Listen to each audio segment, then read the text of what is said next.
Атага эмне керек десе, уламалар айтат, атага кеңешүү керек. Кеңеш керек ата мененчи. Атага отуруп алып, айтыш керек, ата, мындай кылайын деп атам, кандай дейсиз? Акыл насаатыңызды айтсаңыз, кандай кылсам экен, эмне кылсам экен? Кеңешип туруш керек экен да.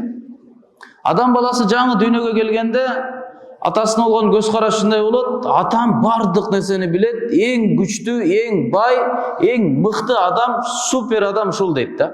Уникалдуу адам деген көз караш менен болот.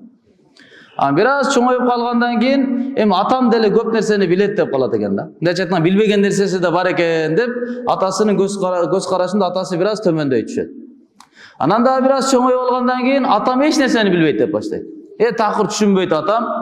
Эчтеке түшүнбөйт, мурдагы союздун адамы, анан кийин тигиндей мындай болуп, өзүбүз акылман болуп алабыз, атам эчтеке түшүнбөйт өтүп калабыз да.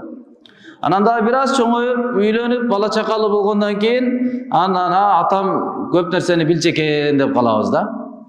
Жай көп эле нерсени билчү экен депчи. Туура эле айтчу экен кээ бир нерселерди деп. Анан дагы бир аз убакыт өткөндөн кийин, анан атам гана эле атам менен бир кеңешип келейин, атама барып келейин деп, өзү атага болгон таяныч болуп калат. Бир аз убакыт өткөндөн кийин ата дүйнөдөн өтөт, бирок ошондо биз түшүнөбүз, атам бардык нерсени билчү экен деп. Бардык нерсени билип, алдын ала айткан экен, данышмандуулук менен айткан экен деп, көзү өткөндөн кийин түшүнөт экенбиз да.